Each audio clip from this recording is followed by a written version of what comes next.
Good morning, everyone, and thank you for joining us to discuss the remaining elements from last week's calls on the RA Enhancements Draft Final Proposal and 6th Revised Draw Proposal. My name is Isabella Nicosia, representing ISO Stakeholder Affairs, and I'll be facilitating the web conference today.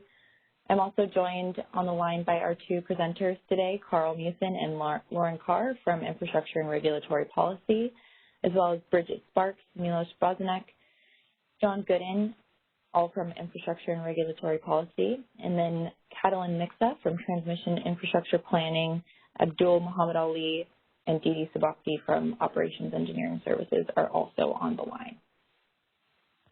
The presentation for today's call is available on the initiative webpage on the California ISO website. Today's call is being recorded, and the recording is for informational and convenience purposes only, and any related transcriptions should not be reprinted without the ISO's permission. We will be taking questions throughout the call today, and you can enter the question queue at any time by pressing #2 on your telephone keypad. Just a reminder to everyone to please start by introducing yourself before asking your question. The agenda for today's call, we are going to be covering the minimum system RA requirement and must offer obligations elements of the 6th revised straw proposal. Those are the two that we didn't get to during last week's call. And then we'll wrap up today with next steps. So here we are in the stakeholder process. We're right here at both the straw proposal and draft proposal stage of proposal development. And then our schedule is here on this slide. So last week we had our meetings on the draft final proposal phase 1 and 6th revised straw proposal. Today we are having a follow-up call on the 6th revised straw proposal elements. We will be accepting stakeholder comments on the draft final proposal and 6th revised straw proposal elements that we discussed during last week's call on January 21st. The two elements that we discussed today, comments will be due on January 29th. And then right now we're targeting February to put out the final proposal for phase 1 and the draft final proposal for phase 2A. And then in March, we will present the proposal on phase 1 elements to the board, present the proposal on phase 2A elements to the board in May, and then finally the proposal on phase 2B elements in September.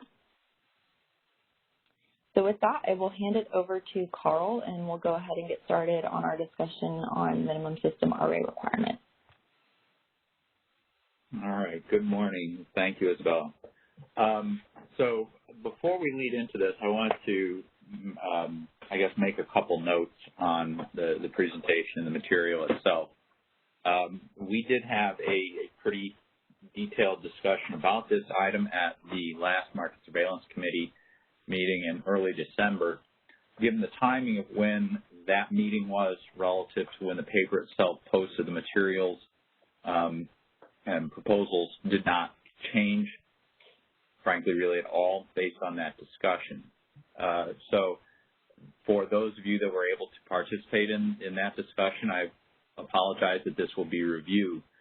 But I would like to upfront recognize some of the feedback we got in that Market Surveillance Committee meeting, in particular the question of how we go about determining how much is enough for this minimum requirement and the need for additional analysis, including such things as loss of load expectation studies and the like. And so we did hear that at the Market Surveillance Committee meeting. I wanted to address that up front to avoid and try and conserve time through this process or through this presentation today, to just let folks know that we did hear that loud and clear and are continuing to assess what types of additional analytical tools we can bring to bear in setting those requirements. So the other thing I wanted to note is I think we want to try something a little bit differently today, which is to say we ran very long on time over the course of our other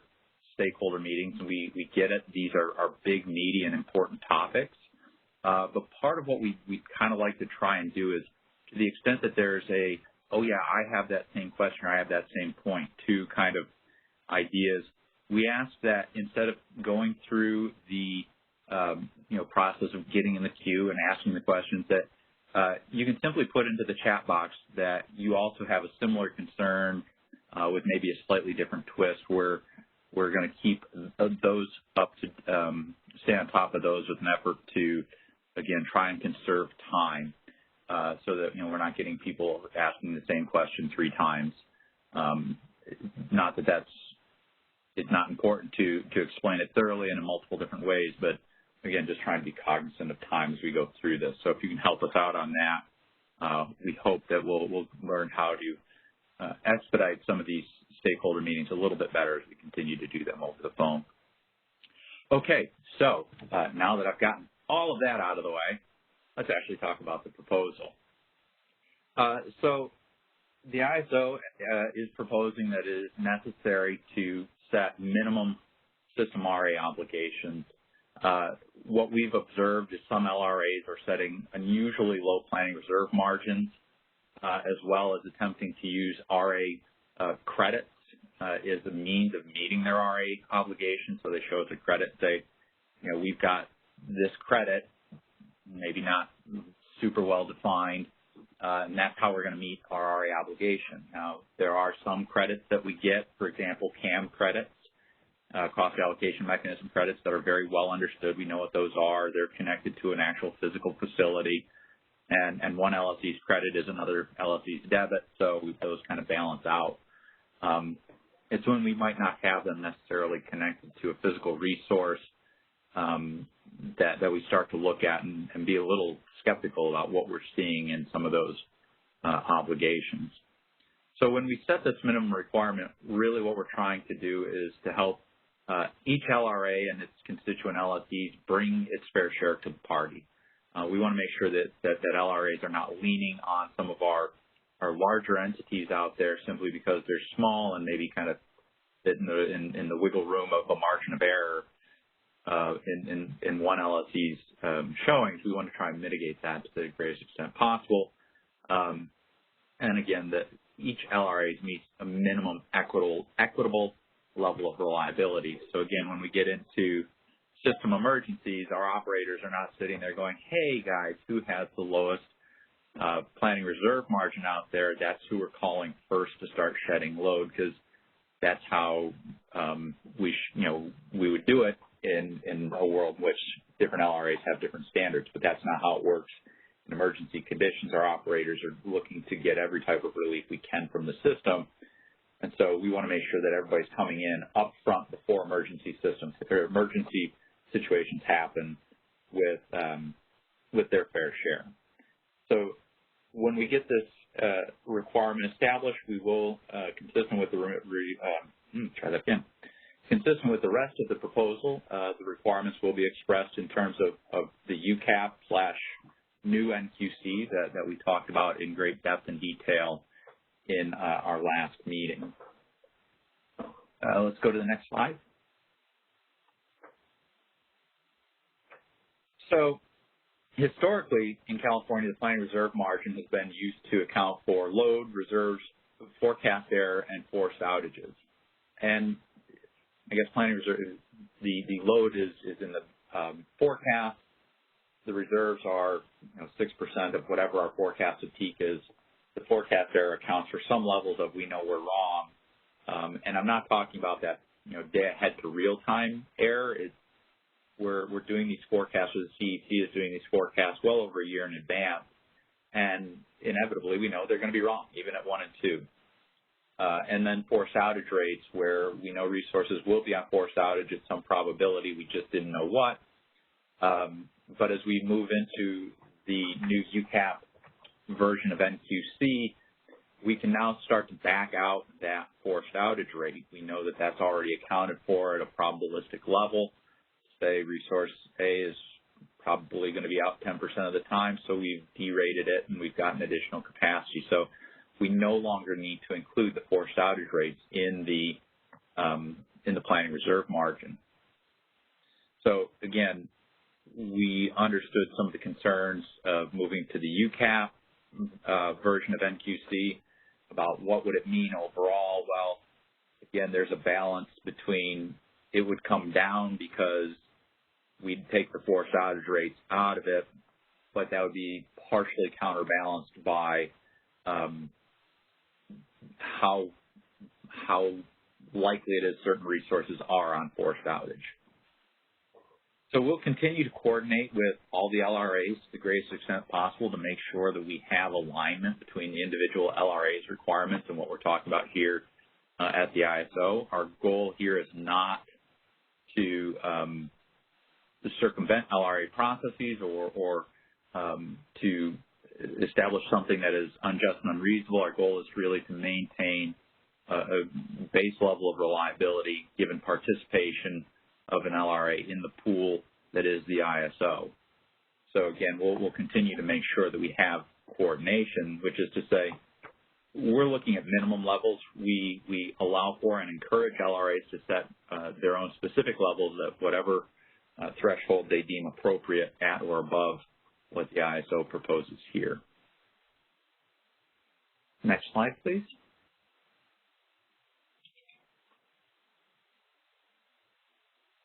So we are proposing to establish the RA requirement using a bottoms-up approach.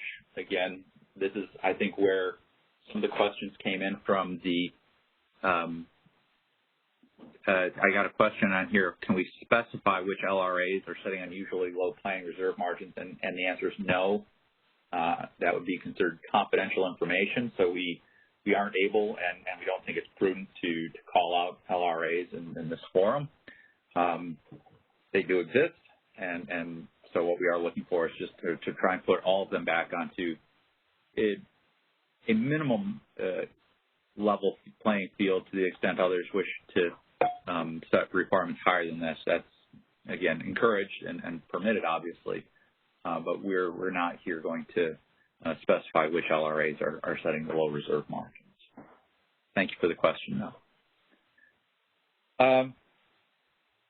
I guess since I did answer questions, I'll pause and before we get into kind of how our initial proposal is set up, and I'll see if there are any questions on the phone. Michelle, is there anybody out there?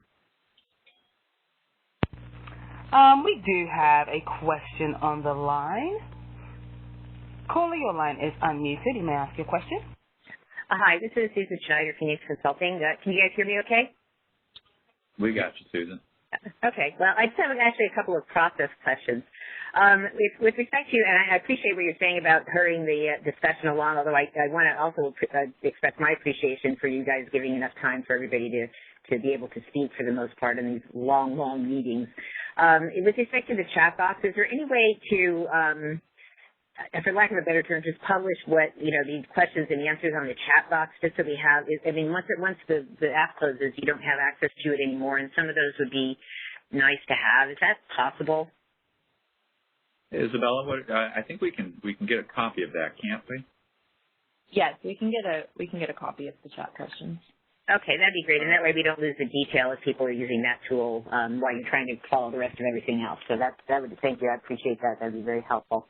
And my other main process question here is, I think this is interesting because I've always sort of wondered how the ISO is reconciling entities that had different PRMs and how that all, how you bring that all together. So, but I always assume that there's a deference to local regulatory authorities on this point, and also on the point of setting the qualifying capacities for each of the different kind of resource types that we talked about last time. I always assumed that the CAISO had kind of been forced to do that for legal reasons, but is that not the case?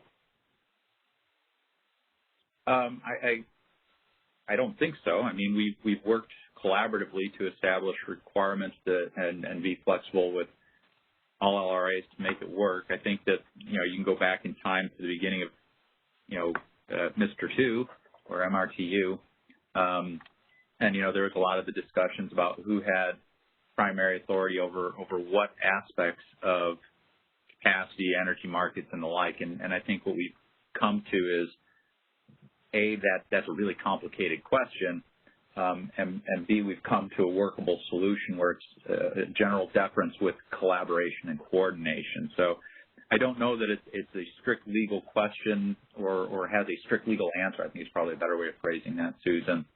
Okay. I think there are people that would like a more crystal clear answer. I don't think one exists, though. I'm sorry.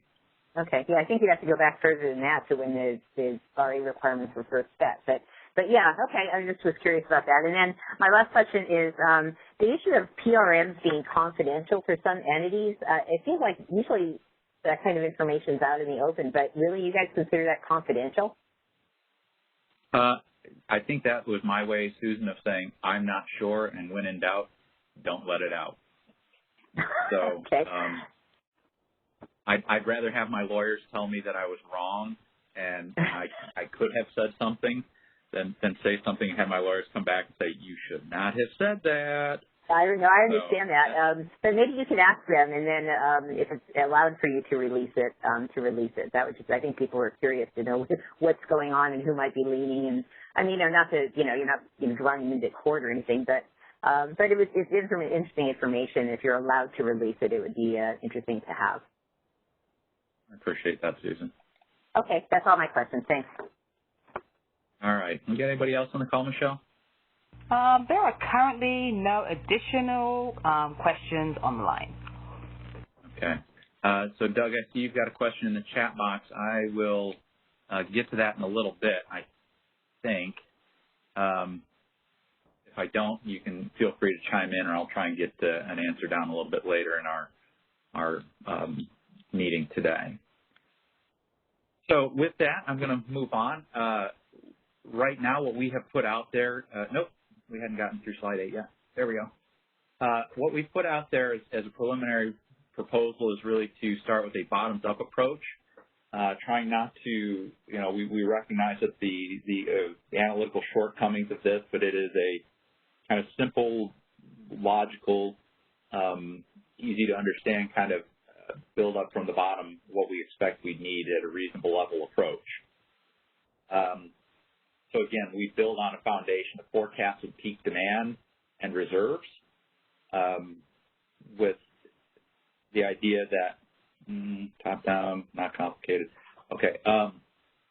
We build on forecasted peak demand and the reserves as kind of a basis. Those are the things we know we need. And then we have to try and figure out some of the other elements of the proposal, which are a little bit more controversial. Let's move to the next slide. So in order to set the requirements, we'd have to figure out how to derive 4 basic elements. The forecasted peak, and this, you think it's as easy as the second bullet here was 1 and 2, 1 and 5, or 1 and 10, but I think the questions now are coming up as we've witnessed through August and September. Is the relevant peak still gross, or has it fully and completely moved to net peak? I think our position is it's a bit of both. We'll get into that in a little bit. Again, forecasting which one, how high up the forecast chain you want to go. The reserves you need at peak. Again, 6% of whatever you think the forecasted peak is from those first 2 bullets is something that we would absolutely need. You probably want to add a little bit more on there for regulation needs as a just in case. So if you're at peak, the idea of how much more regulation up do you need? Hopefully not more, because you're at peak. But again, we need to think about that element of it and better understand that. And then finally, the forecast error that we want to include in the planning reserve margin. And again, this is inversely related to the forecast, which is to say the higher forecast you use, the less you need to think about, or less you need to account for explicitly in your planning reserve margin this forecast error element. So for example, if you go to 1 and 2, you know that you're on kind of the bottom end, and that in all likelihood you're going to have 50% of the time you're going to have your peak load is going to be higher than that. And so you'll need more. So you need to explicitly account for quite a bit of forecast error in there, perhaps up to 7%, as opposed to the 1 in 10, where most reasonable planning standards would look at that and say, that's probably about as good as you're going to get. Do you need to account for additional forecast error on top of that? Probably not. But again, you need to establish a reasonable level of that forecast. Go to the next slide. So again, understanding what has been stated at the Market Surveillance Committee meeting, our proposal is kind of a initial cut at this was again to build something pretty simplistic but very logical, which is to say we are proposing that we look at 1 in 5 gross load plus 6% of the forecast, and doing that in terms of UCAP NQC, so that we've got the forced outage rate out of there. We've got a higher forecast than what we've looked at, traditionally, so it's slightly higher forecast. And again, we've got our reserves explicitly accounted for in that. Now, when we looked at this looks, depending on the month, approximately comparable to a 1 and 2 forecast plus a 10% PRM in terms of UCAP. Again, it depends on which month, because the forecast errors are a little bit different depending on what month you're looking at from the CEC. The delta between the 1 and 2 and 1 and 5 ranges, I think it was 2 to 4% depending on the month. We, of course, would let LRAs set any higher obligations they would choose over these minimum requirements. That would be encouraged, obviously, but not required from the ISO standpoint. And though we would set the requirement at gross peak, because we've got, we'll look to 2 separate pieces of this. One will be just kind of a very deterministic check of forecasted net load peaks relative to the shown capacity, as well as remembering we'll also have the portfolio analysis running in the background as well to see if we're good on energy and net peaks from those showings. So we'll still have checks on those as well.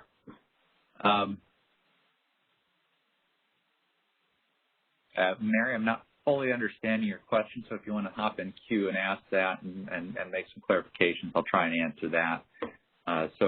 Michelle, let's see who else we have on the phone.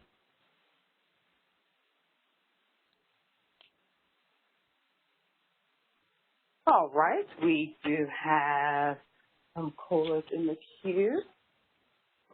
Caller, your line is unmuted. You may ask your question.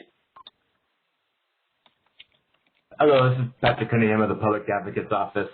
Just 2 quick questions from slide 8. It says you'll be doing a bottom-up approach, and I'm assuming that's the bottom would be the LSE and not the LRA? Fair question. The way we've done it for flexible is we have built it up to the LRA and then allocated it to the LRA, and then if you figure out how to dole it out to your LSEs, we'd be amenable to that in this circumstance as well. All right. And the next step up, moving from the bottom up, would that mean that we're using like non-coincident peaks? And would that be like a problem with how we do it with coincident now? Are there any efficiencies gained or lost if we go it that way? In the bottoms-up approach, I think that's always a fair question that we will still have to figure out an allocation to the LRA to deal with coincident factors. So to the extent that, I'll use PDWR and CPUC to the extent that their peaks are non-coincident, we would have to account for and probably make adjustments for that. Okay, thank you. All right, it looks like we do have another question on the line. Caller, your line is unmuted. You may ask your question. Hey, Carl, this is Noah from SDG. Happy Friday. Happy Friday, Noah. Hey, I wanted to go back to your other side about you had the 1 in 5 and the forecast error. Mm-hmm. So slide, it was 9. Yeah. Something around there. So, can you tell me what the forecast differences between the 1 in 2 and the 1 in 5 generally are, versus the 1 in 10 as well? So I think the 1 in 2, we published this in the paper. I don't know if it made the last iteration, but it's been in the paper, at least for the previous couple. But I think the difference between 1 in 5 and 1 in 2 and 1 in 5, I think was between 2 and 4%. And then the difference between 1 in 5 or 1 in 2 and 1 in 10 was, I think, 5 to 7. I think. Right. So So is it somewhat additive if you were to do from 2 to 4 and then 5 to 7? So would it be fair to say the difference between 1 and 5 to 1 and 10 is about maybe 3 to 4%? 2 to 3, yeah, I think that's right now. I'd have to, like I said, go back and double check the numbers, but that sounds about right. Okay, so then can you explain sort of your thought process of adding, I think you're proposing a 6% forecast error to the 1 and 5 that you want to use? Well, no, we're not proposing any forecast error. No, we're proposing 6% for reserves and then using the 1 and 5. So okay, so I apologize. So I'm still, I guess, catching up from the MSC. I think if you're in the MSC meeting, yes, also true. The MSC meeting, you wanted to add the 1 and a low forecast error to a 1 and 5. But what you're saying now is the ISO is going to just go straight with a 1 and 5 with a 6% plan reserve margin and nothing else. No, I apologize. No, let me clarify. We've actually, through the MSC and paper and here, our proposal has been 1 and 5, which it's where we talk about forecast error is just kind of comparability to a 1 and 2. But I want to, instead of trying to do that, I'll just state unambiguously what the proposal is, which is 1 and 5 load forecast plus 6% of that to set the minimum obligation. Okay. And there is no cushion on top of the 1 and 5. That's right. Okay. And I think that's where a lot of questions came up at the MSC, Noah, was why not? Because you stated a slide earlier that 1 and 10 is probably where you wouldn't do that cushion, and what analytics you have to back that. So that's where we're digging deeper on this. Right. And by digging deeper, do you mean that the ISO is intending to run an LLE study, or the ISO is going to utilize the CPUC's LLE study process, or the CEC's LLE process that was indicated in the final root cause analysis? We're exploring what the most appropriate tool is to build the analytics on, Noah. Okay, so you still don't have that. Got it.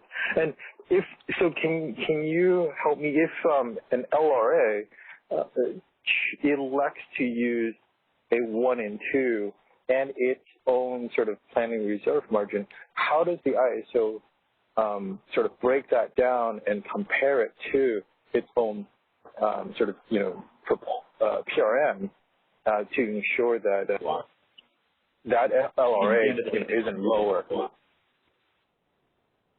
At the end of the day, they all convert to megawatts, right, Noah? So that's ultimately what we're going to have the reference point to, which is to say, you can say, I'm going to set mine to a 1 and 0.1 load, but I'm going to have a 43% planning reserve margin, and that's going to convert to a megawatt value.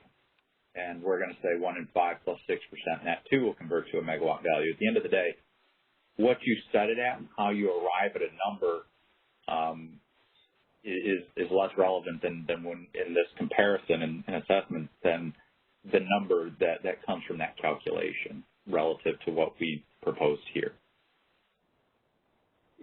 But isn't the LRA's number, or might not the LRA's number include thinking about the NQC value versus the UCAP value, not sort of inclusive of a forced outage rate? And so I'm trying to understand how the ISO is thinking about doing that calculus. I'm not sure I understand, no. I think at the end of the day, the LRAs, when they're figuring out how much capacity they need, they know the capacity counting rules. That should be part of the calculus they're utilizing as well. Okay, so if an LRA comes in lower than the ISO's 1 in 5 plus 6%, then for UCAP, the ISO is going to tell the LRA, hey, you guys came in lower, or your LSEs came in lower, and therefore we're going to do some type of CPM to get your LSEs up to the ISO standards? We'll get to CPM in a minute. No. So, I mean, is it not okay to talk about it right now just to understand that concept? One rule about CPM is you don't talk about CPM. Sorry. No, conceptually, it gets back to one of our foundational principles on CPM, which is at some level, if the system is adequate, what do we care, or do we have the authority to go out and issue a CPM, even if somebody's leaning, if somebody overshows, the question gets raised of, well, you still had enough. Is it still a just and reasonably incurred cost to CPM, even though the system is adequate? That's where we've landed on flexibility. That's typically how we look at our system as well, which is to say, as long as we're adequate on a system basis, we have not exercised CPM. Okay, so is it possible then that, so I guess in the CPM process, the ISO will be looking at sort of two things. One is really are the values after a conversion to UCAP, if the LRA uses an NQC value, is equal sort of in whole to the total ISO's UCAP requirement. And then or if not, then the ISO would also still maybe run another study, your portfolio assessment to see, even if they did not bring in enough, is the system sufficient through the portfolio assessment? And in that case, yeah, you would go back to the portfolio assessment, sort of look at, your stage 2 criteria for a CPM designation. Yeah. Okay. And then stage 1 portfolio, to be clear. I'm sorry, stage what? Stage 1. Okay, so you've moved from a stage 2 to a stage 1. Got it. And then, so can you help me understand how the ISO's portfolio assessment sort of changed the way that you're proposing the planning reserve margin for UCAP? As you guys were saying, maybe in the fifth revised that you were waiting for the results of that study.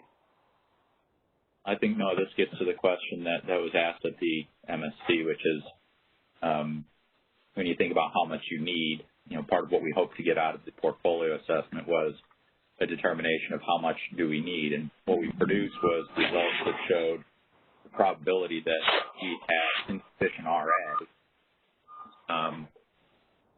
And sorry, we got some beeping. If you can mute it, be great. Yeah, sorry. That's all right. Just when you're ready, obviously come back off. But so what we hoped out of that LOLE, or I'm sorry, that was one of my mistakes. Again, that study, to determine insufficient RA capacity, kind of a natural extension of that is checking out how much do you need then, or might you need to have sufficient capacity without having to take supplemental action. And again, this is something that as we looked around what's happening in the Pacific Northwest and WEC, their studies for deficiencies are not necessarily based exclusively on loss of load expectation, but they've said are based on the probability that supplemental action is required. And they don't really define what supplemental action means because it's kind of a really hard to define term, but it can include things like CPM or, calling adjacent BAAs. So having those results, we saw the probabilities, and we talked about this in our discussion at the stakeholder meeting for the portfolio assessment to say, great, my Wi-Fi just kicked me out. I'm sorry, no, bear with me for a second. That those results showed us that how much additional capacity we need to provide the likelihood that the ISO would not need to take supplemental actions, including CPM and or loss of load. And so that's what we hope to get out of that, and that's kind of where we left that in discussion. I apologize, I'm a little disjointed right now as my Wi-Fi kicked me out. So, but no, I think you're still on mute. Yeah, sorry, I'm not actually exactly sure how to respond here. You know, it's not clear that if the ISO is effectively saying essentially we should abandon LOLE studies because it may no longer be relevant. I'm trying to better understand, you know, how do we ensure that how do we ensure that we're not saying abandon LOLE. No, again, what we've said is that the study process we've gone through it's the exact same tool as what anybody would use for an LOLE. The distinction between what we've done in an LOLE is that there's a recognition that there's probably in many months, most months, additional capacity that can be utilized. It's just simply a recognition that RA didn't provide it. So my discussion here, and all I've been saying is that tool still works. You just need to use that tool to define how much capacity you need to meet a given reliability standard from the RA fleet, which is, again, what we've always tried to work through with the portfolio discussion.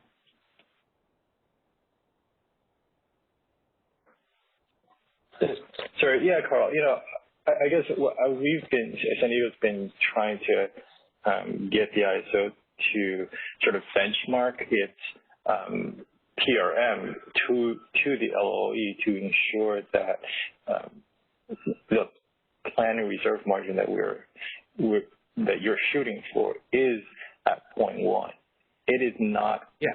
We're at this point not certain whether or not that is still the case, and therefore it's very difficult to know that, you know, whether or not we are over procuring or under procuring for reliability standards.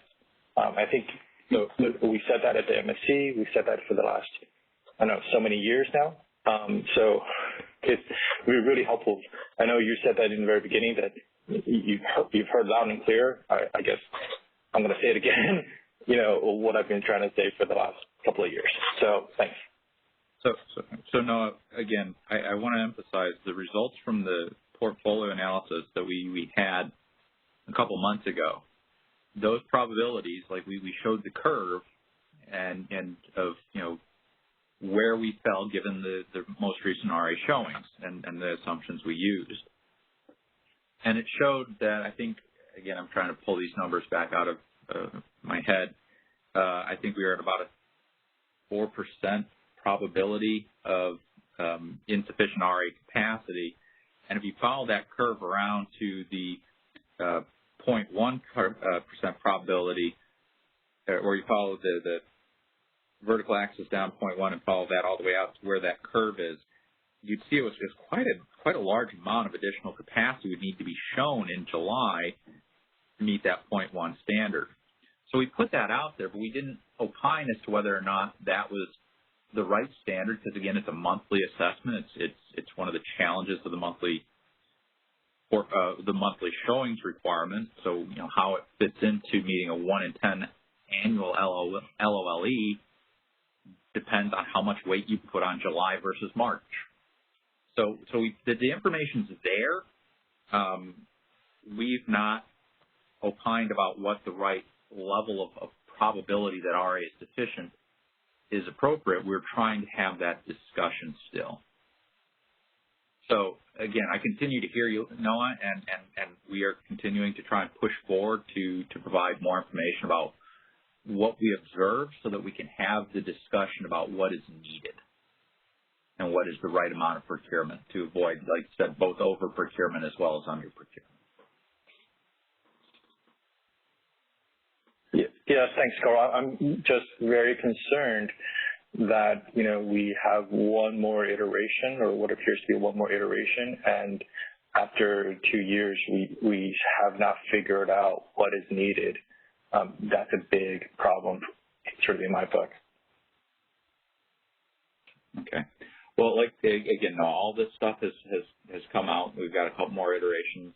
Hopefully we'll see how much more we can get done on UCAP and the analysis moving forward, so we can provide some more detail on that. But again, I appreciate your concern. It's shared. We're working on it.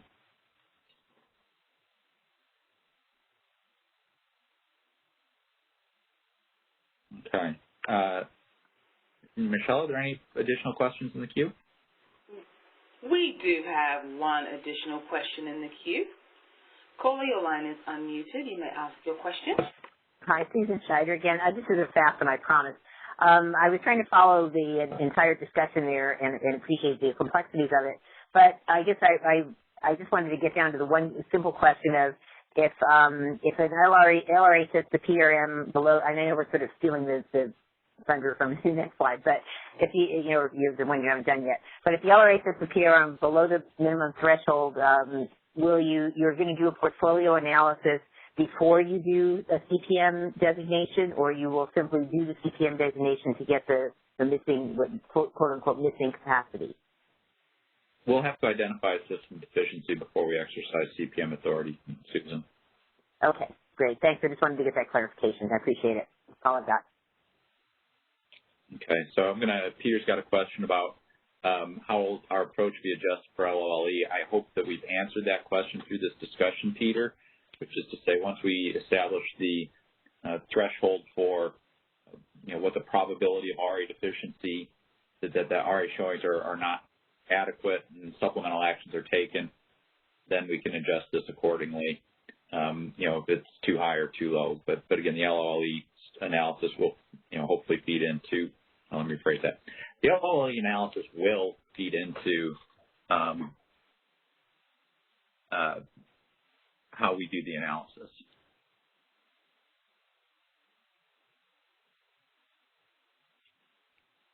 So I did want to clarify one thing, Susan. Though our CPM authority, we probably would not exercise until we identify a system deficiency.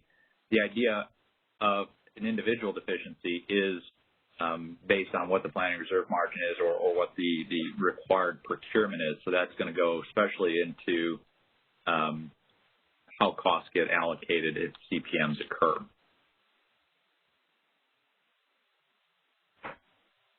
Okay, let's, if we've gotten everything, I would like to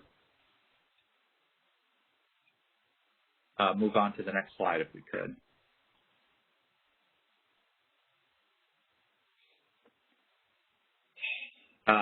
We've I think pretty much covered this.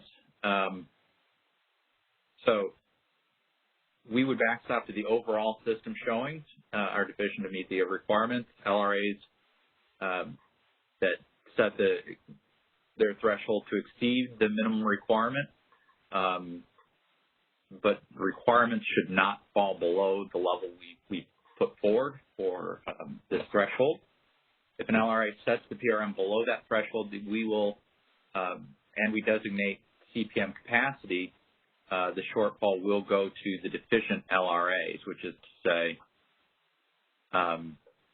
that even if the LRA has the LSE has met the LRA's requirements, they've still not met that minimum threshold for us and would be identified as deficient. And in such instances, those would be the LSEs that are first allocated costs for any CPM designations.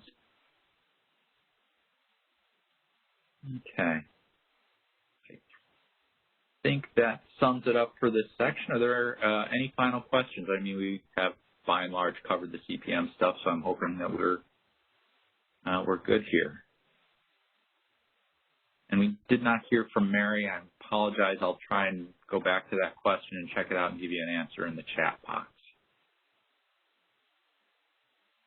So, Michelle, any final questions on this?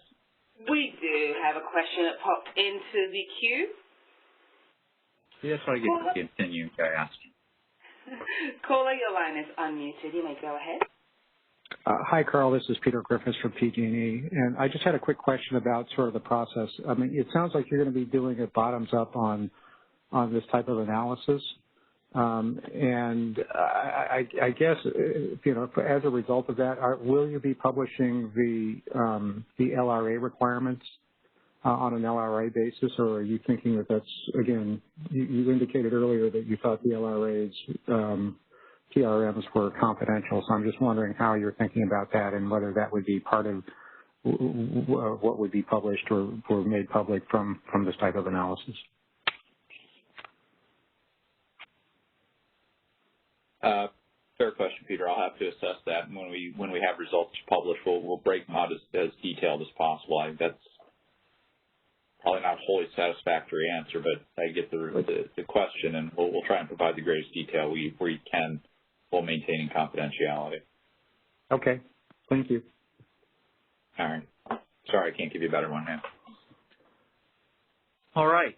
Well, I'm not going to ask again. I'm just going to say I think it's time for Lauren to take over on must-offer obligations and give her the full hour for her materials.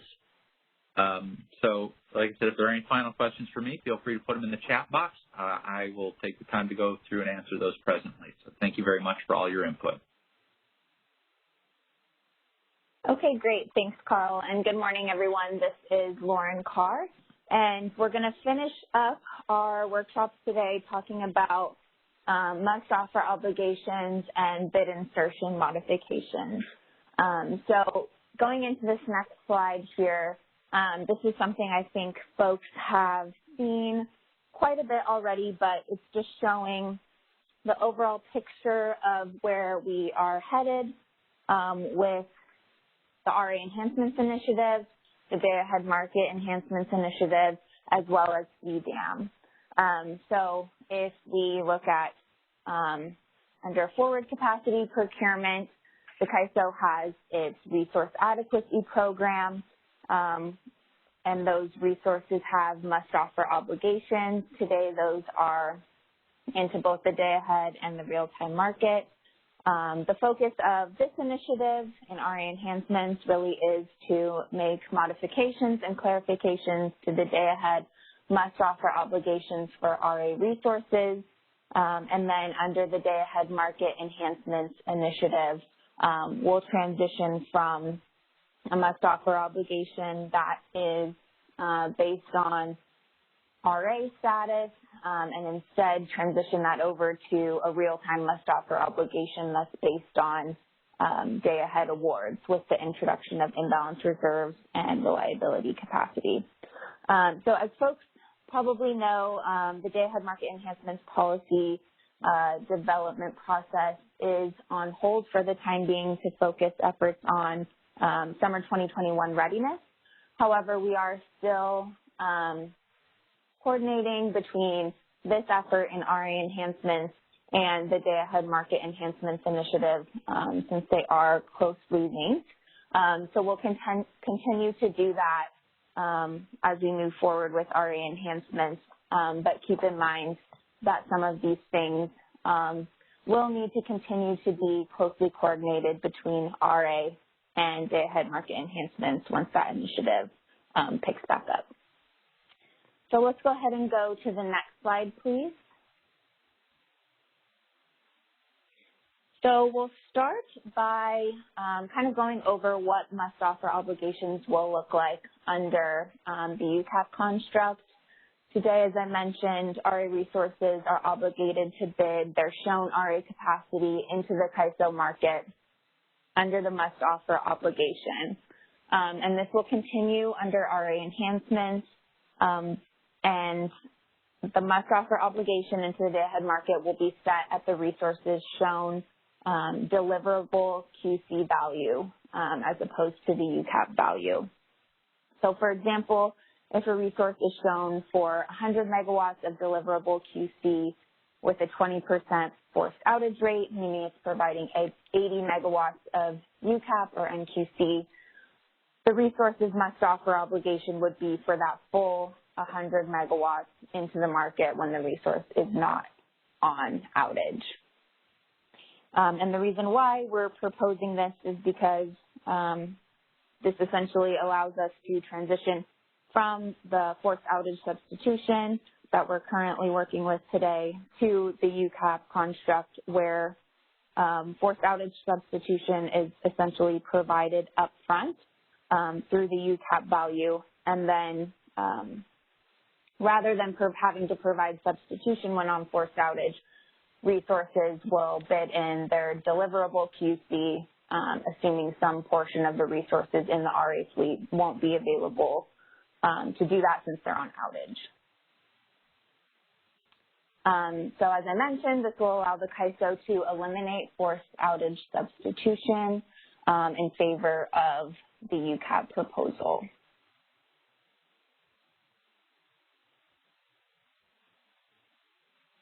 Okay, so I'm seeing a question in the queue.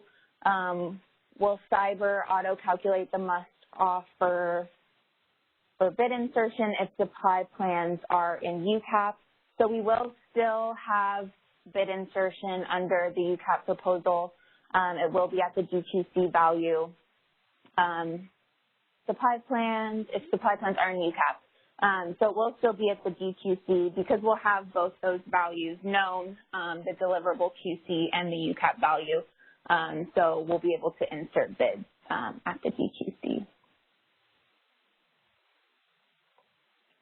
Okay, and then we also have a question asking to clarify the difference between deliverable QC and NQC. So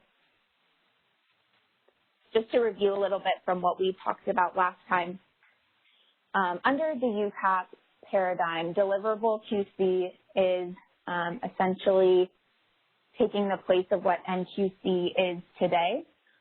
So we'll get the QC values and apply our deliverability studies to that to come up with a DQC. After we do that, we'll apply the UCAP forced outage rates to the DQC in order to get the NQC. So the new definition of NQC would incorporate those UCAP values. Okay, so let's go ahead and move on to the next slide, please.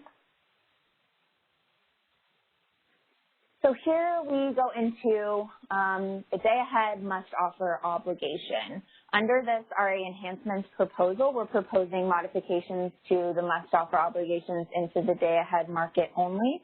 And then in coordination with the day-ahead market enhancements, the real-time must-offer obligation will be redefined.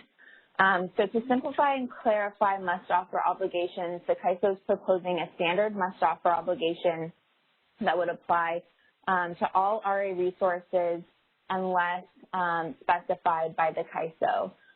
So this is a standard 24/7 must-offer obligation into the day-ahead market, into both IFM and RUC. So this will require economic bids or self-schedules for all RA capacity in all hours of the month the resource is not on outage into IFM, and RUC availability bids for every hour the resource is not on outage. And this refers to both planned and forced outages. Next slide, please.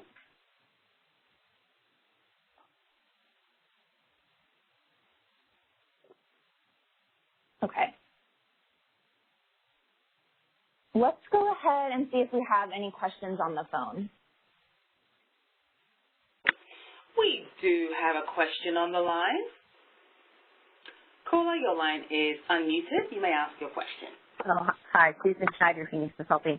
I have a sort of a logistical question. I know in the, I think it was in the ESDAR initiative, there was a proposal, and maybe it's adopted by now, for storage default energy bids, which I think you need in order to do the bid insertion. Is that right? Yes, that's correct. Okay. So what is the process? Oh, sorry, go ahead. Oh, I was just going to say we have another slide coming up. I think it's the next one after this, where we'll go into the modifications that we're proposing for storage. Okay, and so I can defer till then. But when you get there, my question was going to be the logistics of assuming this process is approved or that methodology is approved, which I assume has to go into a tariff filing and be approved by FERC.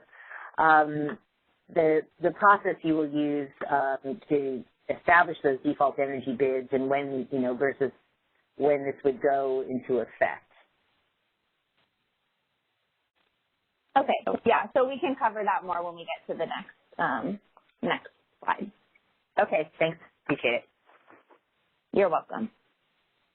All right, and we do have another question in queue. Caller, your line is unmuted. You may ask your question. Good morning. This is Eric Johnson from Pasadena. The 24/7 day-ahead must offer. Currently, with imports, you can designate from a given day to another time during the month when the unit will be available. Is there any thought to actually providing that to all resources so that they can have a resource that might be out for a week during the RA month, but then we'll be back in service after that? Of course, you could put in an outage, but if that was handled on the supply plant and the additional resources were then allocated to that period of time while the unit was out, wouldn't that be more efficient for the ISO? Yeah, thanks for that question. That's a good question. I think so far we haven't contemplated allowing, or we haven't proposed allowing resources to be shown for a subset of the month and have sort of like another resource fill in on the supply plan to cover for that. What we're proposing instead is that a resource is shown for the RA month, and then if they're not available for any point in that month, they should submit the appropriate outage card. So that's what we're proposing now is the 24/7 must offer obligation rather than a subset of, or being shown for a subset of the month. And Eric, this is Carl. We actually did several iterations ago propose the idea of subset of month RA showings to deal with this. What we heard back was it would actually make contracting more difficult, showings would be more complicated, and it was generally not well supported. And so we stepped away from that. In the alternative, we put forward our planned outage substitution proposal that we discussed on the previous calls. I don't know if you were able to make those, but basically saying if you want to take a planned outage, just give us a substitution and we can work it out. So it ends up in a similar scenario as to what I think, or at least what I'm hearing you say. Almost, but Carl, the problem with that is that then you have an outage that has to actually be approved for a RA resource, which is a lot harder to get done than if it's an outage on a resource that's not an RA unit.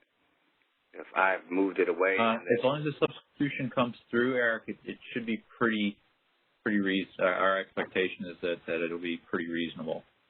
But that's the challenge, is the substitution, right? Yeah, because it's usually only local units that are used for substitution. Are we planning to open it up to other resources as well, since there'll be unit specific and other things? Yeah.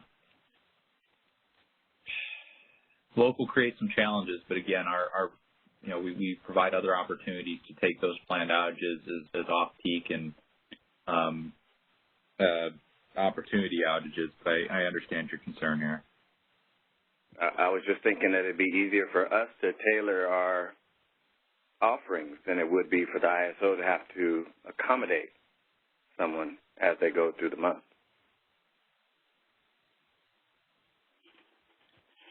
We like I said, Eric, we contemplated that. If you want to provide that feedback in your comments, we'd welcome that. But last time we went through that proposal, it was not well received by some of the other stakeholders. And again, I get it. We thought it had merit too, but it was not well received when we put it out there. Yeah, I really don't remember when that was. So okay, we'll have it in our. It was a while ago. Okay. It was a while ago. Oh. Okay, thank you. All right, we do have another caller in queue. Okay. Caller, your line is unmuted. You may ask your question. Hi, this is Salman Shastri with PG&E, and I will put something in our comments about this, but just to flag it for your attention, we have had some conversations with the CAISO about this, but it has been operationally challenging for us to put in 24/7 outage cards for water availability for the hydro fleet. So I would like to, I think we should probably try to categorize that separately because the systems do not allow for easy entry of outage cards for that reason. Also noting that if the resource doesn't have a bid or self-schedule, its future, I guess the term now, DQC, would be impacted because that bid or self-schedule would then be calculated in a future exceedance or if it's a run-of-river, non-dispatchable based on the 3-year methodology. So I don't want to take up too much time given your time constraints, but I did want to flag that just so that when we put it in our comments, it doesn't get lost and we do have further conversation about it. Okay, thanks for that. I appreciate that comment, and we'll look out for that in your written comments as well.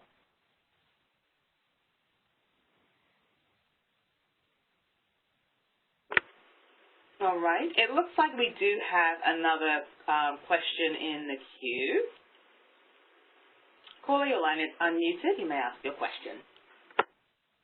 Hi, this is Nohan Nirolo with CWR. My question is, let's say if a hydro resource is subject to 24/7 must-offer obligation and it cannot actually offer 24/7 and ISO will insert bid. In that case, the plant is still not available for generation or operations. And even though ISO inserts bid, the resource cannot be offered to the ISO market. In that case, will that resource be for those hours that is not available with bid insertion will be treated like a forced outage, and that will be used for UCAP calculation?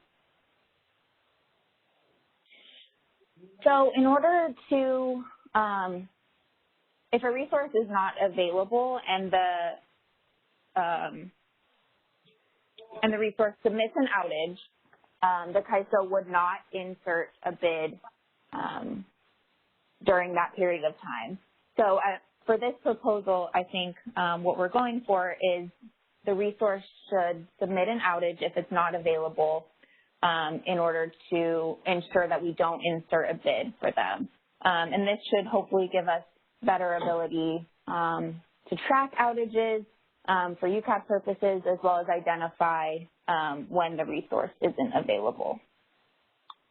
So that means the hour it is not available, we must submit forced outage in that case. That's correct. Okay. Thank you. You're welcome. All right. There are currently no additional questions in the queue. Okay, great. Let's go ahead and move on here. So on slide 16, the CAISO is proposing the standard 24/7 must offer obligation with bid insertion for RA resources with limited exceptions to that standard. So here I'll go into some of the different resource types where we have changes from how it's done presently for the day-ahead must-offer obligation and get into a little bit more detail on those. So for use-limited resources and conditionally available resources, we're proposing that those resources will have the standard must-offer obligation into both IFM and REC, and bid insertion will apply unless the underlying technology has an exemption. So we do have some exemptions for bid insertion for different technology types listed in our tariff, and those would determine whether a use-limited resource or a conditionally available resource has bid insertion or not. And these resources should utilize the outage cards when they're unavailable due to use limitations and conditionally available resource use limitations that they can submit today. So for demand response, the CAISO will defer to the local regulatory authority to establish program parameters for demand response resources. This is similar to how it's done today. Demand response is really only available in the hours specified by the program, and that's done on a program-by-program basis.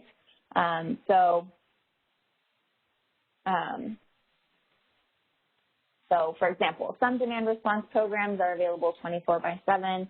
Others are only available for a subset of hours, like from 4 to 9, for example, and we will defer to the LRA to establish those. If none are established, then the hydro resource should follow the standard must-offer obligation. And those program parameters, including the days and hours that the resources must bid and be available, should be clearly communicated through LRA-approved documentation. So this is similar to how it's done today. We just want to clarify and make sure it's clear that that documentation must be available for us to check in order to determine what the offer obligation is. So RDRR resources will still have the option to bid in day ahead economically like they do today, but they must be available in real time for those emergency conditions. So not changing the RDRR must offer obligation. Okay, let's go ahead and go to the next slide.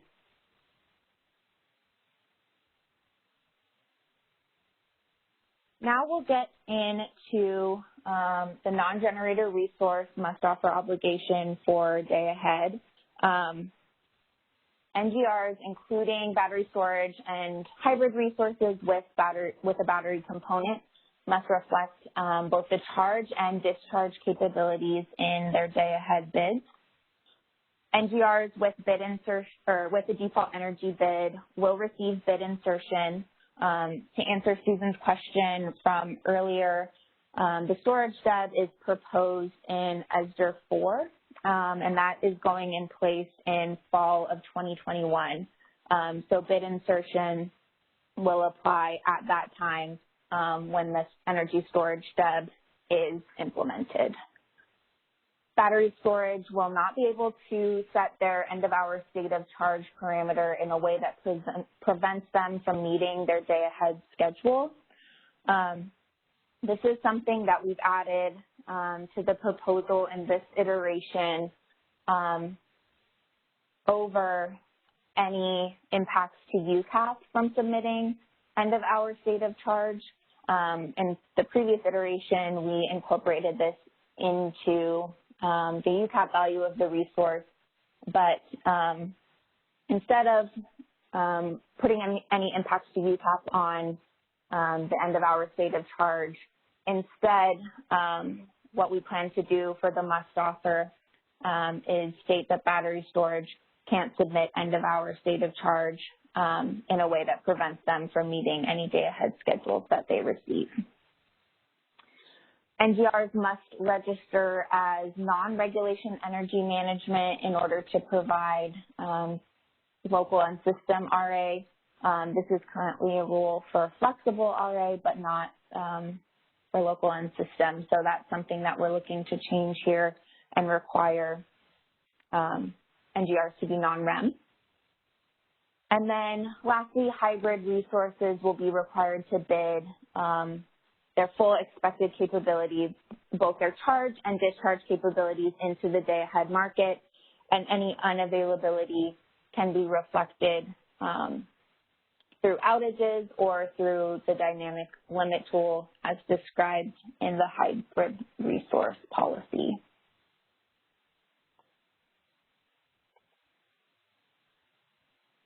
Okay, let's go ahead and finish up this slide, and then I'll pause for questions again. I see we have a few coming into the chat, so I'll finish this slide and then go through those. So eligible intermittent resources In this must offer obligation proposal, we'd like to clarify here that because RA value is produced by the ELCC, and that may be lower or higher than what the resource can produce in the operational time frame, the RA capacity that is under offer obligation to the CAISO is for all energy necessary to derive the shown RA value. And this amount is what is considered RA capacity and under offer obligation to the ISO. So any energy from these resources above the NQC value cannot be used as non-RA capacity to support exports. And then finally, going through kind of the exemptions to the standard must offer obligation, other than the changes that we've just gone over, we'll continue to exempt resources that are listed in our tariff from bid insertion and from submitted RUC availability bids. I don't have all those listed here on the slides because it gets a little long, but those are listed in the paper as well as in the tariff. Okay, so let's go ahead and pause here for questions. Operator, do we have any questions in the queue? We do have questions in the queue. Caller, your line is unmuted. You may ask your question. Hi, good morning. This is Sergio Dueñas with the California Energy Storage Alliance, CAISO. I have a couple of clarifying questions on the NGR proposal. I don't know if you could go back to that slide. I think it's just the previous one. Yeah. So as we understand it, under this proposal, an NGR resource would need to bid their full discharge and charge capability in order to meet the must offer obligation.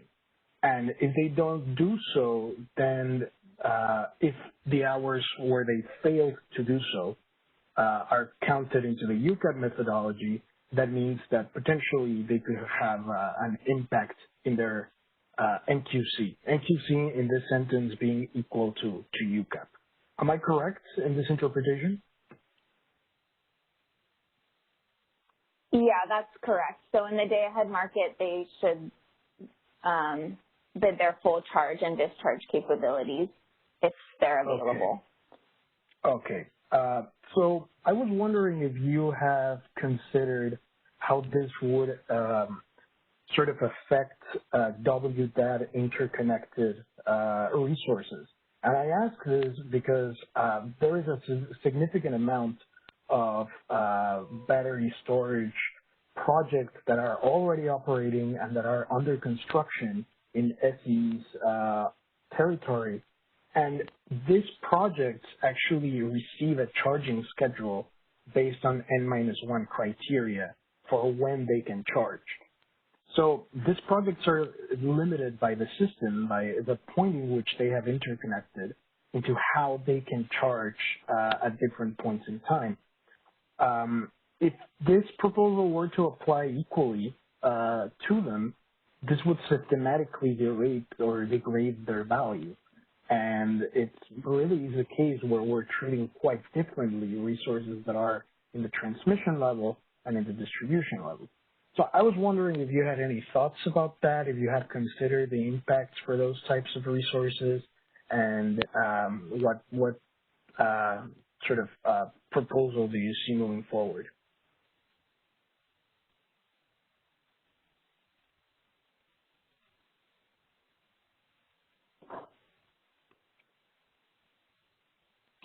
Hey, Sergio. This is Gabe Murtaugh from the policy team here.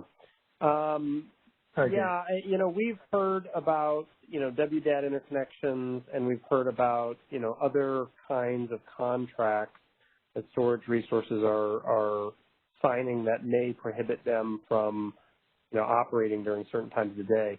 I think, right now, the way we're looking at this is we're trying to think about this in a similar light to how we think about gas resources. So when gas resources aren't available, we're essentially, giving them a D rate in their capacity, And we're trying to think about storage resources in the same way. Storage resources are able to bid in 24 hours a day with their full range of bid curve, and they're fully available with all of their operational characteristics of the ISO. We want to give them full credit.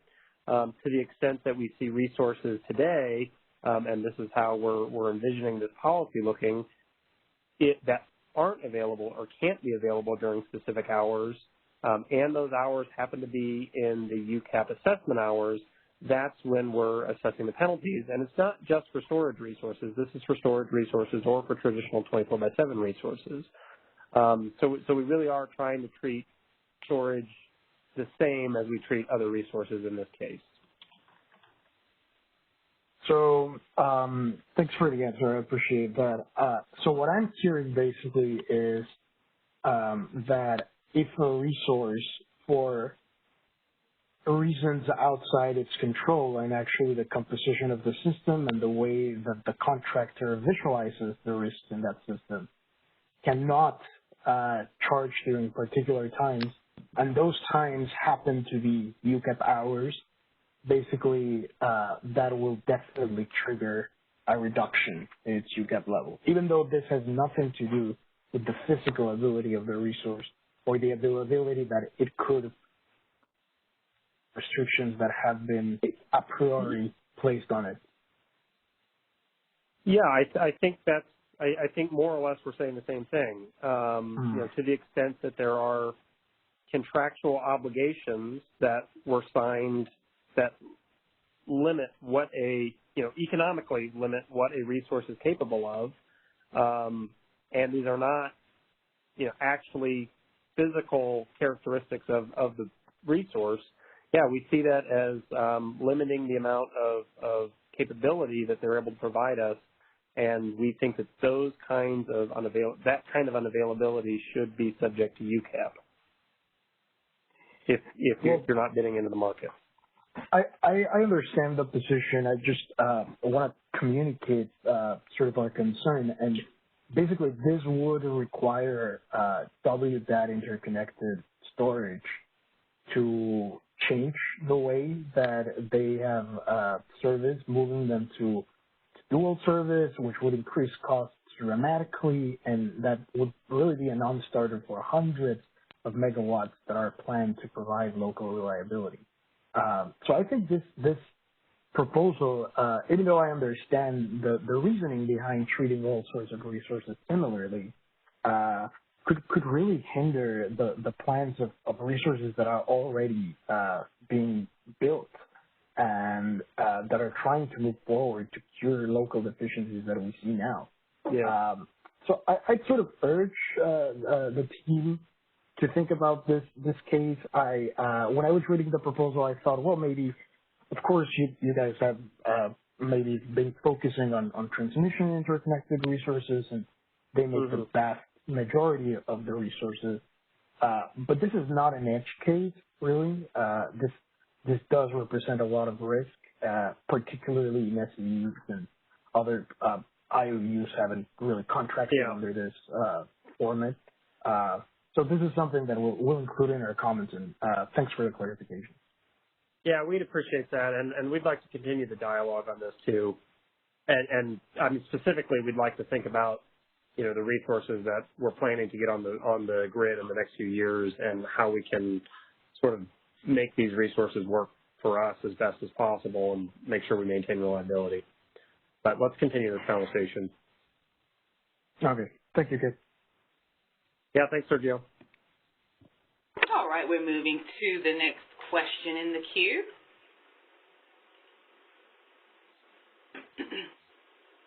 Caller, your line is unmuted. You may ask your question. Oh, hi, Susan Schneider, Phoenix Consulting. I had one follow-on question on the CFIG question, and then I had one more issue on the hybrid resources.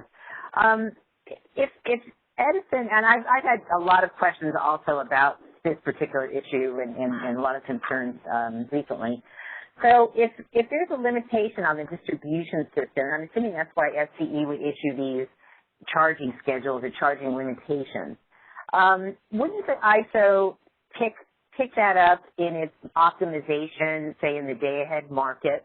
Is that something that you would detect? And and adjust the day-ahead schedules for limitations on the distribution system as well, to the extent you are aware of them? Is that a quick question?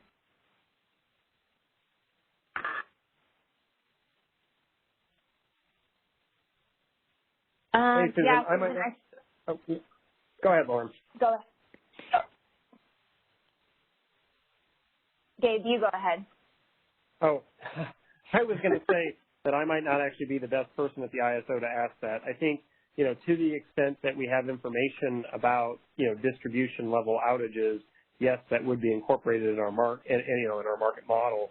But to the extent that we don't, which I think there's cases when we may not, we may not have that information.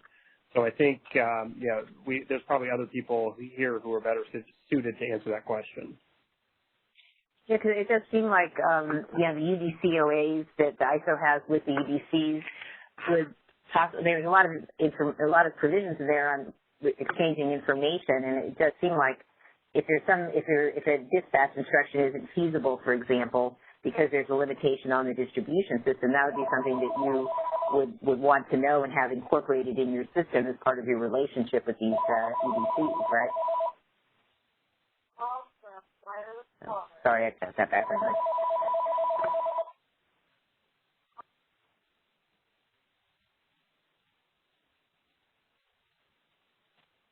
Yeah, Susan, this is Gabe again. I think we understand what you're saying. I'm not sure I have the answers right now for those questions. Okay, because I was thinking that might be the way to. We can look.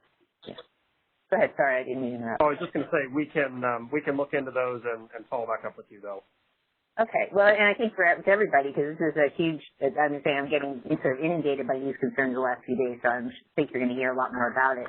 But it does seem like it would be in everyone's best interest to have those limitations reflected, and if they are reflected in the CAISO optimization, then there might not be this conflict, because Edison would be issuing limitations on things like charging at the same time the CAISO would have naturally limited that in the schedule or reflected in the schedule. So anyway, I think it is something I think you guys will definitely have to address, because it's apparently a huge issue and very prevalent with these kind of resources. So okay, let me just leave that aside. I did have a question. I'm going to try one more time on the hybrid resources. I know there's another conversation coming up next week about this, but if a resource is just an eligible intermittent resource, and they have obviously, and they're wind or solar, obviously, their NQC will equal the UCAP, and the idea being that the QC reflects some element of forced outages, although maybe not for that particular resource, and also the variability of the resource and the fact that the resource is not available all the time, and that's reflected there as well.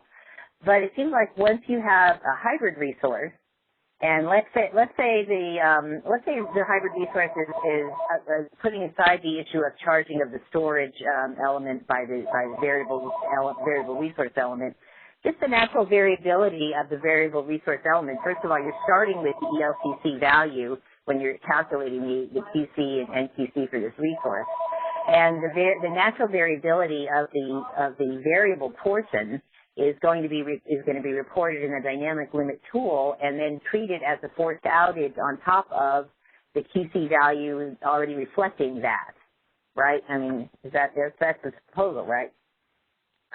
No, so the outage values and the way we're going to be calculating UCAP would be reflective of the maximum or the Pmax value for the hybrid resource. So the calculation that we do to get to UCAP really doesn't have a lot to do with the qualifying capacity methodology that's outlined by the CPUC today. Okay, I understand that, but your limitation, you're going to limit it on the upside by the qualifying capacity that the CPUC awards, right, or whichever the local regulatory authority is, right? That's the current proposal, yes. Okay, so it's possible that given just the natural variability of the resource, and perhaps I apologize for not asking this in a clearer way. I realize you're going on PMAX, which will have its own set of questions about. But what you could end up doing is is a variable resource is going to be charging the storage, which is already reflected in the qualifying capacity, you could end up valuing that resource lower than what the CPUC says it's worth. I mean, because you're limiting it on the upside, but there's no limits on the downside. So you could end up awarding an RA value to that part of the resource that is lower than what the CPUC says that resource is worth, right?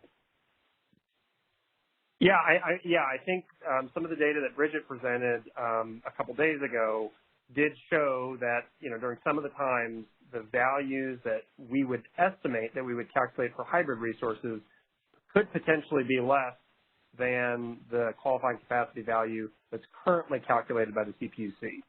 Right, and that effect was strongest in the months when the solar production or wind production, I guess, but it's obviously the seasonal thing is maybe more solar. But when the variable resource is dominant, for lack of a better term, or would otherwise be counted in that RA value. Yeah, and there's a lot of factors there. There's the relative size of the VER to the storage, and how much that production is, all that stuff. Yep. But I guess the question is, we have yet to see, I think, a good justification for why the ISO would count these resources for less than what the CPUC would count them for. And I think that's, if you don't want to answer that right now, you can, but I think it's a fundamental weakness of that proposal to do it, and I think certainly open to challenge, say, at FERC or elsewhere for that on those grounds. Well, and frankly, Susan, I think that's one of the things that we want to have some conversations and some dialogue with the CPUC on. But yeah, we're going to continue to work through those kinds of questions with the PUC. Okay. I think okay. Anyway, I know you're probably expecting a challenge on that. I think you'll probably see it, and we'll look forward to maybe more discussions next week on that. Yeah, no, I appreciate that. Thank you, Susan. Okay. Thanks, Susan. I'm going to go ahead and go through a couple of the questions that we have in the chat to try to address those, and then we can head back to the phones if we have more questions in the queue. So question on the component of battery storage not being able to set their end-of-hour state of charge in a way that prevents them from meeting their day-ahead schedule. The question is, will validation of the end-of-hour target be only for following hours day-ahead schedule? No, we are looking to set that target if it has a day-ahead schedule that's for consecutive hours. We are looking to set that target such that they can meet the day-ahead schedule for those consecutive hours. We also have another question related to non-generator resources. Are co-located resources subject to the same rules for must-offer obligation as listed here for hybrids? For the co-located resources, their must-offer obligation will be for the technology type. So if it's a co-located resource that has a solar and a storage, the storage resource will have the storage must-offer, and the VER component will have the VER must-offer. Another question, what is non-REM? REM stands for Regulation Energy Management. This is an option that we have for non-generated resources where they provide regulation only. So non-REM is an NGR that can provide energy in addition to regulation. Would a self-schedule of day-ahead awards satisfy the must-offer obligation? I think this depends on what the day-ahead award consists of. So if a resource gets an imbalance reserve award, that would require an economic bid. But if it gets an energy award, it would still be able to self-schedule that. Let's see. Okay. One more question here in the chat. Can we elaborate on how bid insertion works with the CAISO's proposed minimum state of charge requirement? Is this requirement redundant, or does it only apply on hours and days where the minimum state of charge requirement would not be imposed? So yes, we're not, this would apply when the minimum state of charge requirement is not imposed.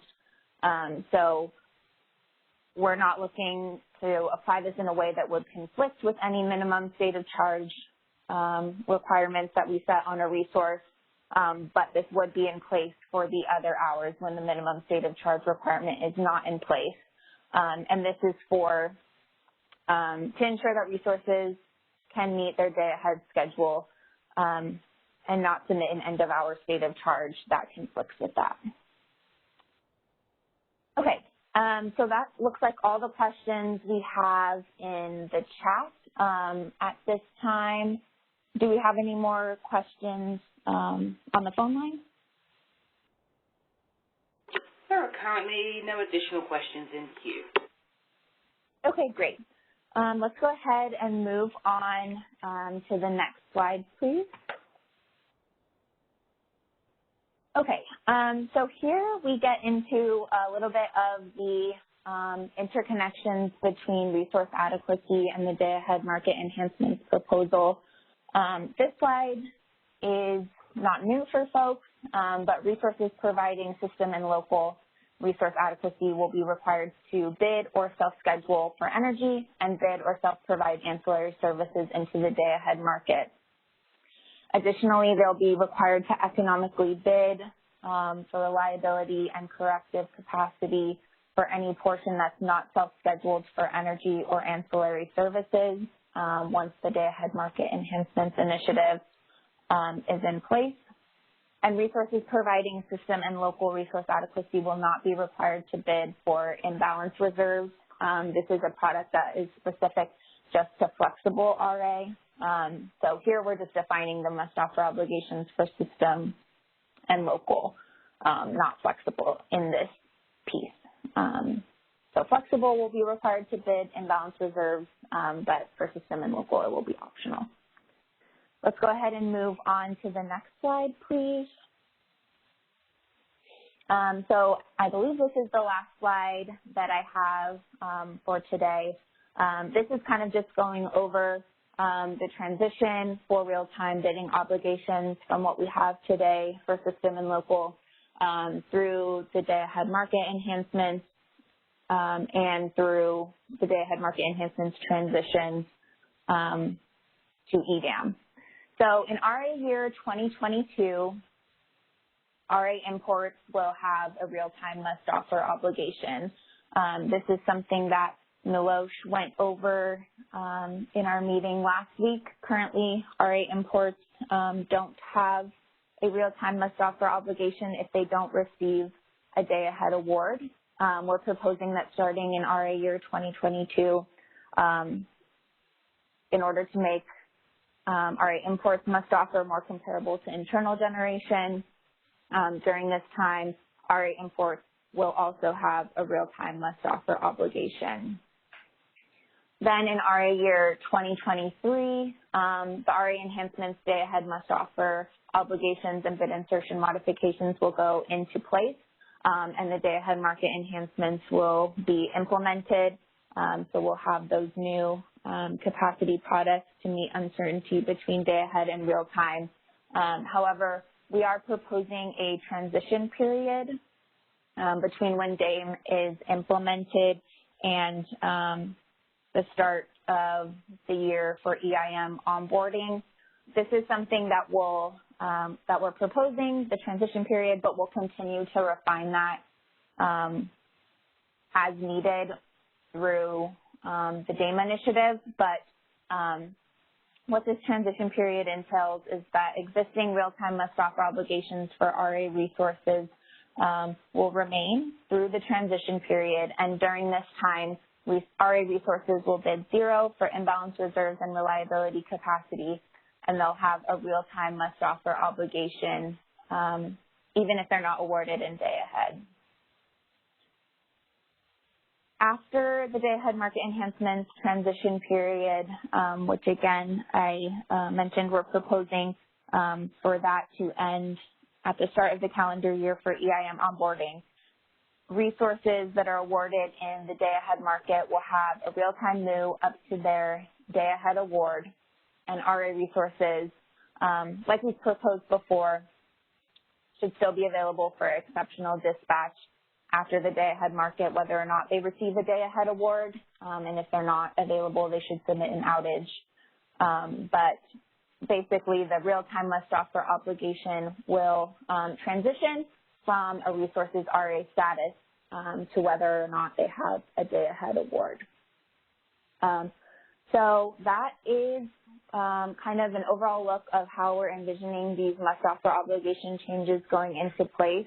From resource adequacy enhancements and the day-ahead market enhancements proposals. As I mentioned, we're going to continue to coordinate with resource adequacy enhancements and day-ahead market enhancements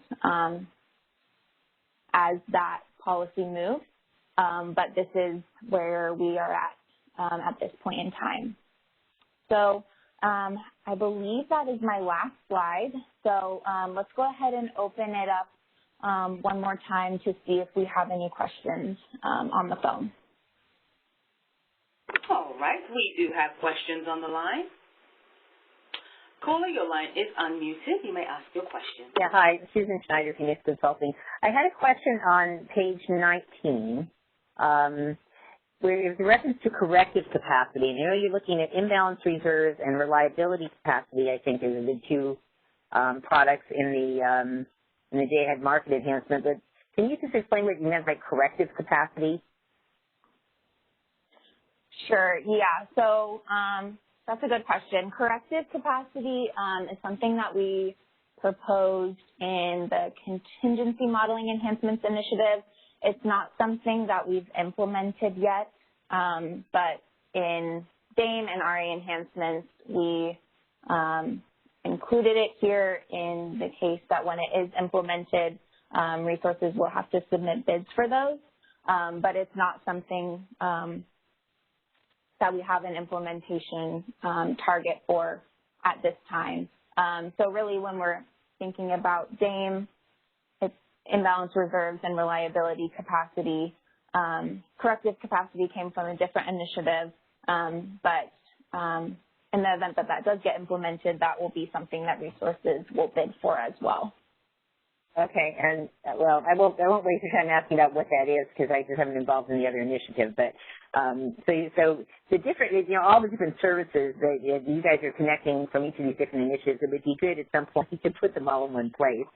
And then I just have two other questions. One of them is on slide 20, where you have the default energy bid. I guess I was a little concerned. You and I talked before about the default energy bid being for storage being implemented in the fall of in the bid insertion, and that comes with it for storage being implemented in the fall of 2021. And it looks like the bid insertion modifications are coming here in 2023. So I'm just a little confused about that. Yeah, that's a good. I was just going to add, this is Gabe Murtaugh again. The changes that we're making with ESDR 4 are coming in the summer of 2021. So they're just a few months, or I'm sorry, the fall of 2021. So they're just a few months away. And with those changes, we will be imposing market power mitigation on storage resources, which we think is appropriate and necessary because we're going to have a few thousand megawatts of storage on the system at that time. We also are offering the default energy bid for storage resources, where the ISO calculates an approximation of what we think the marginal costs are for those storage resources. And it also comes with bid insertion, where if the storage resource doesn't submit a bid to the ISO per the current resource adequacy rules that we have in place today, the ISO can use those default energy bids that are generated to insert bids automatically for the storage resources. So yeah, all of that's going to go into place in the fall of 2021. Now, I think what we're presenting here in resource adequacy enhancements is once we get to January 1, 2023, we're making broad changes to, all of the resource adequacy policy in the market. And, some of those changes will include the must offer obligation and bid insertion for storage resources. And I think, that's what we've been presenting here in this slide deck. How will this bid insertion be different from the fall 2021 bid insertion? Isn't it, are you saying it's going to be different?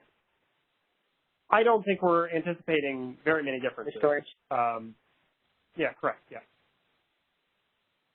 Okay, well then this is a little confusing if you're saying it's going to be the same thing, but you have it as something coming in 2023. So maybe in future communications you could clarify what you mean by that.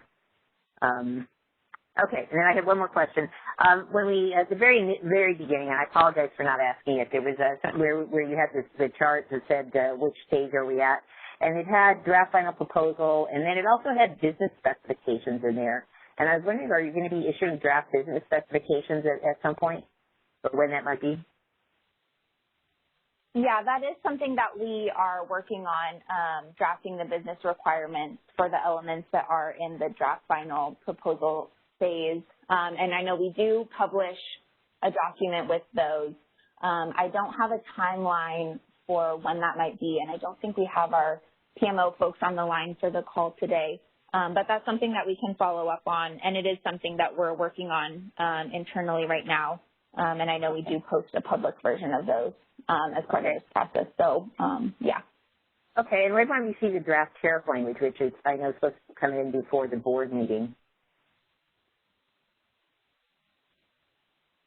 Yeah, we are working on that as well. I don't have a targeted date for that at this time either, but that's another thing that we can follow up with okay, as we're working on the schedule.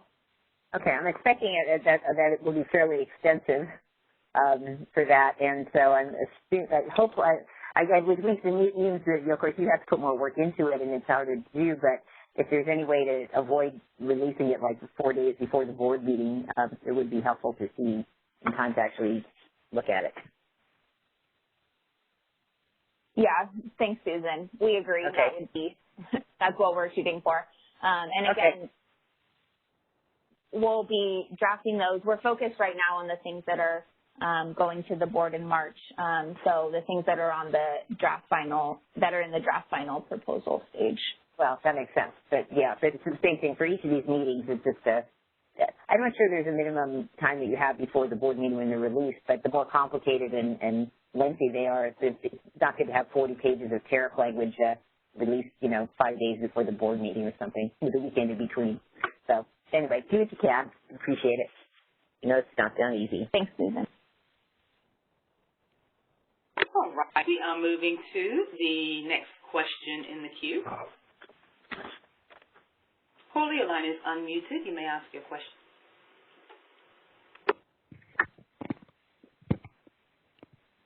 Hello, this is Jim Farrar, TID. I have a question about your real-time must-offer obligation for imports.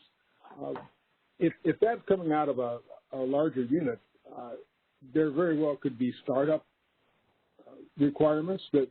Is that import required to maintain its minimum load on its resource that it's using for a sale so that it can bid into the real-time market, or how does that work? So, Jim, this is Carl. When you're talking about that import, are you talking, is that resource specific, dynamic, pseudo-tied, or non-resource specific? Non-resource specific. So non-resource specific are not tied to, we don't have the operating parameters for those resources, so we need to know them. We need resource specificity to, if there's critical min runtime or P-mins and whatnot that run with that resource. So absent that information, we can't account for that. We just have a resource ID coming across the tide for that. So if one wants to do that, one wants to make a sale to the ISO, an RA sale, does one have to specify a specific resource then to recognize there are minimums, or what? Yeah, if you want to recognize the operational attributes, you have to have resource specific dynamic and or dynamic or pseudo-tied. Then we get the we'll get the operational parameters along with that plan. But non-resource specifics, we don't have that. Okay. Well, thank you. All right, we are moving to the next question in the queue. Caller, your line is unmuted. You may ask your question. Hi, this is Carrie Bentley with the Western Power Trading Forum. Sorry if you already said this information. I see it's on page 17.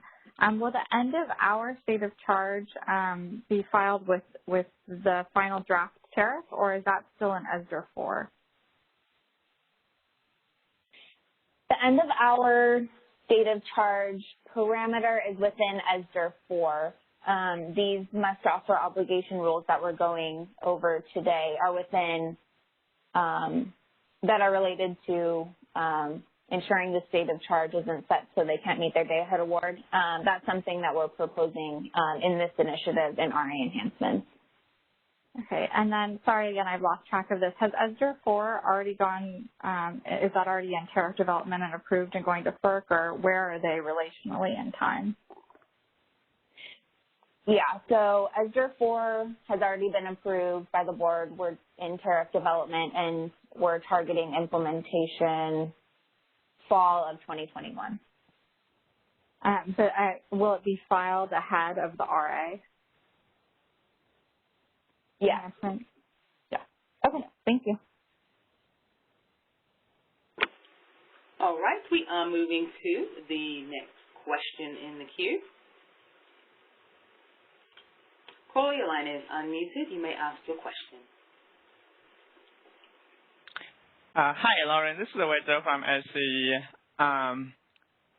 I just have a quick question. I think on this slide, obviously, LSE is concerned about the proposal to kind of just stay here only mode even after the DAMI. I think we submitted comments, very detailed comments on that in previous round. But I take what you said, you will coordinate with the DAMI initiative as you won't hard code the rules here. Probably you will really need to look at what DAMI proposal, how the progress, will end up in that space. Is that correct? That's correct, yes. Yeah. Okay, so great. We're looking to, maintain coordination between RA and DAME. And what we have here in terms of what happens after day-ahead market enhancements implementation through the transition period that we've described, that's something that, we won't finalize here in RA enhancements without ensuring DAME alignment and vice versa. Okay, sounds good. And also one more clarified question, I think, on the previous slide when you talk about the corrective capacity. I believe the CAISO filed something with the FERC in September last year that you won't move forward with that initiative. So are you saying that you still need FERC to approve that finding so that you can make,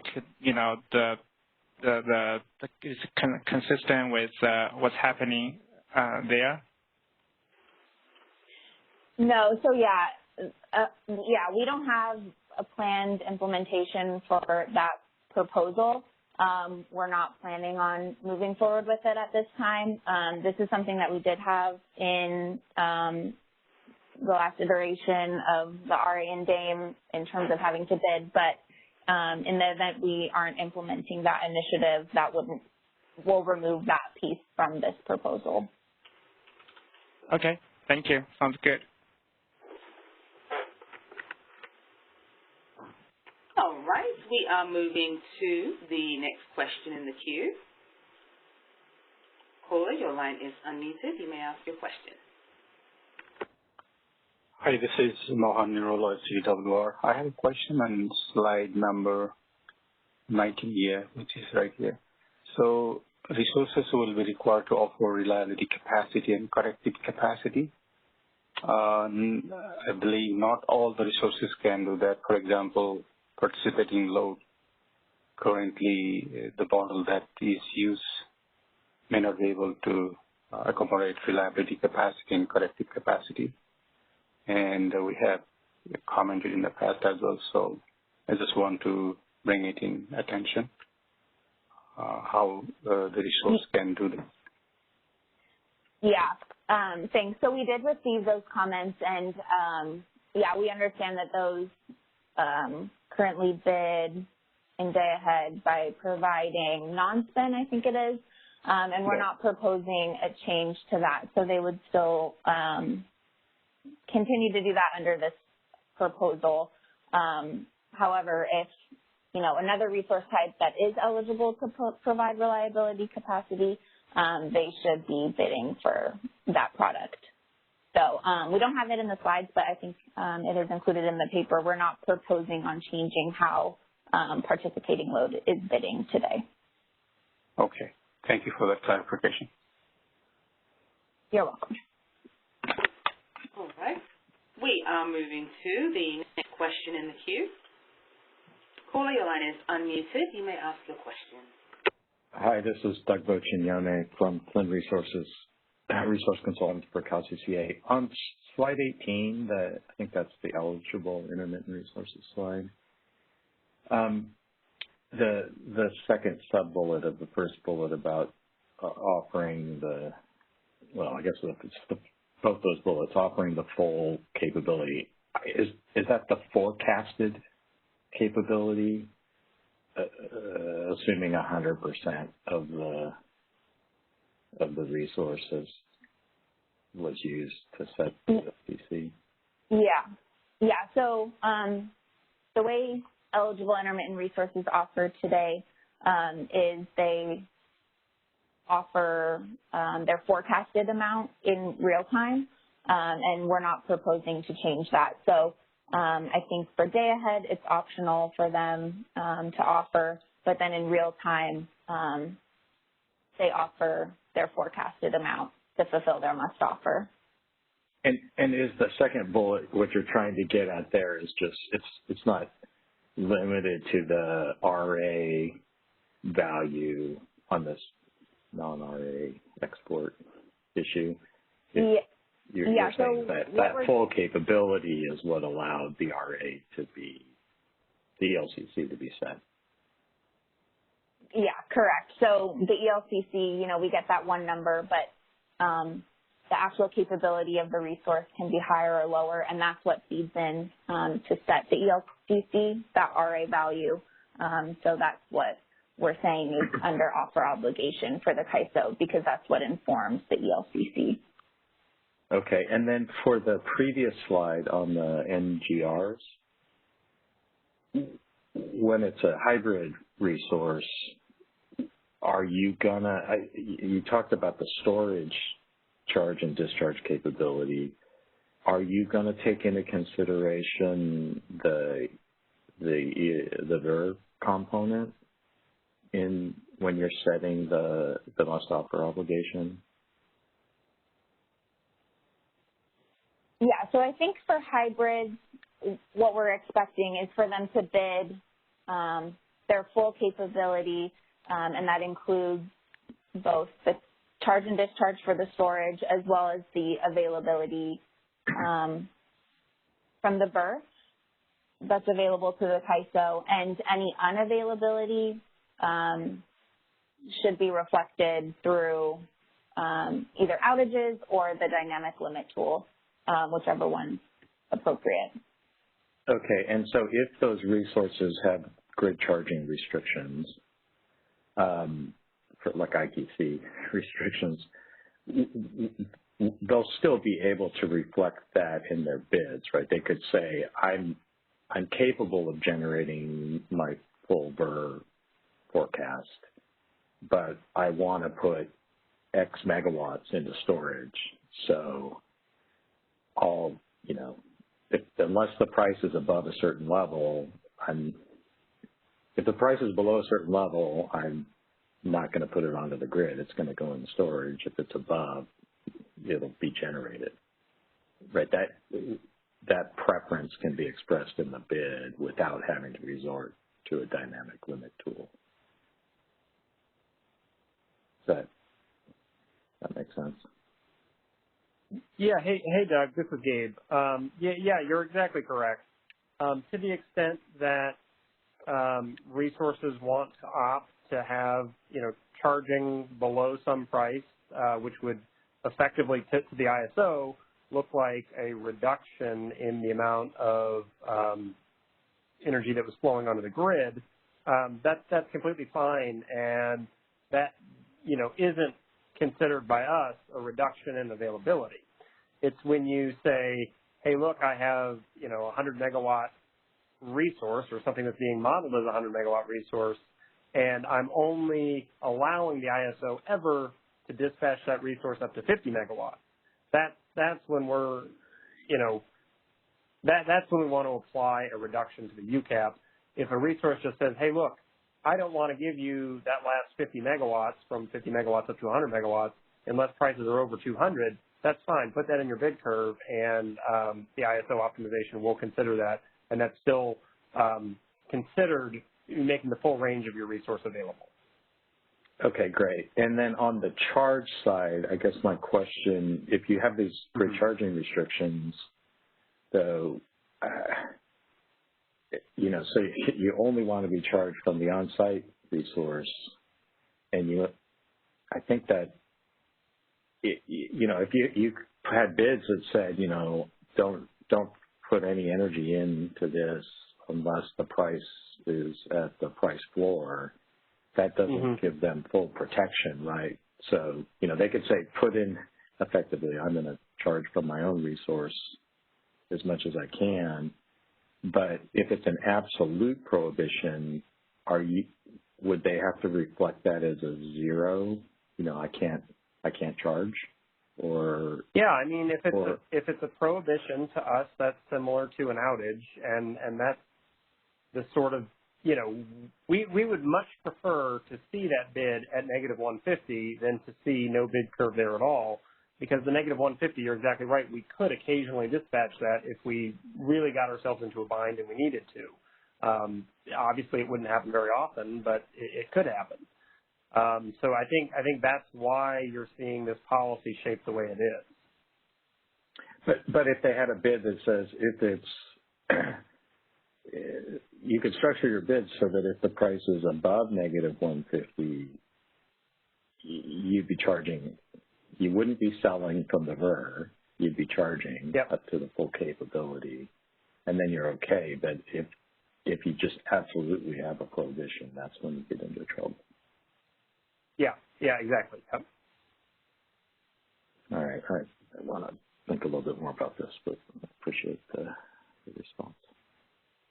Yeah, thanks, Doug. All right. There are currently no additional questions in the queue. Okay, great. Thanks, Michelle. So let's go ahead and hand it over to Isabella for next steps. I think, one or two more questions in the chat. I'll try to get to those while Isabella's going over these next steps. But thank you all very much for your participation today. I think we got through a lot of good questions and had a good discussion today. So appreciate that. Thanks, Lauren. So to wrap up, I just want to remind you all that we are taking comments on last week's call discussions by January 21st, and that template is available on the RA Enhancements Initiative webpage. And then comments on the items that we discussed today will be due on January 29th, and there's also a separate template available for those as well, and that's available also on the initiative webpage. But that concludes today's call. Thank you all for joining us, and I hope you have a great rest of your day and have a good weekend. Thanks. That concludes our conference. Thank you for using Event Services. You may now disconnect.